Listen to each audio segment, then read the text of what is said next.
Ano po ang pangalan ninyo? Christy Sena. Christy Sena. Apo. Ilan taon na po kayo, ma'am? 69 years old.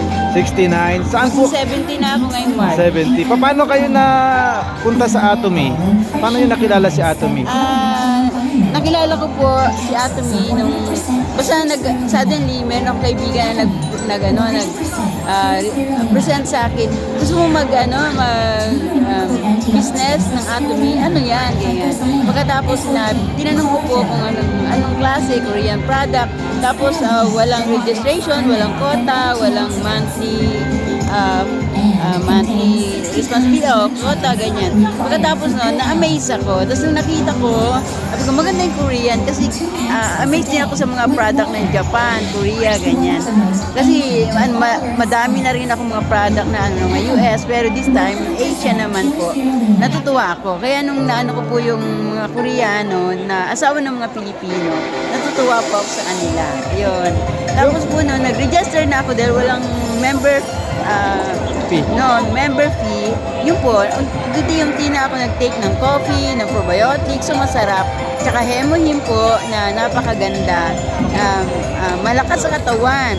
Katulad po ngayon, 2 hours lang yung tulog ko, pero makita nyo po na graceful, makita mo po beautiful, amazing every morning. And another thing, and God is always with us. I am a Christian. Ayun po yun. Okay.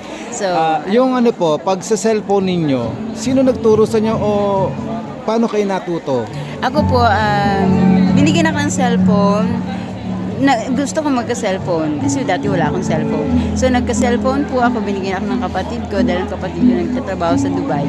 Pinadala ako ng cellphone. Dati hindi yan yung parang nag-text lang. Pero nung binigyan po ako ng automatic, yung merong touchscreen, ganyan-ganyan. So inaral ko rin yan. Kasi kailangan pong mag-aaral tayo sa sarili natin. Dahil kung hindi po tayo mag-aaral, walang magpupush sa atin para matuto tayo sa sarili natin. Kailangan nating magpursige na isipin lang natin sa sarili natin na kailangan kong matuto. Sampulan nyo nga ako paano nyo i-open yung Atomy apps nyo. Kasi may nagulat ako sa kanya kasi at her age, takot yung iba, 60 years old, ayaw na. Dapat ina-interview mo rin yung sponsor. Siyempre. O yan po yun. Sige po, bibigyan natin yan ha. Teka lang. Ano ba? Ayan. Sige po, buksan nyo yung Atomy app nyo. Atomy.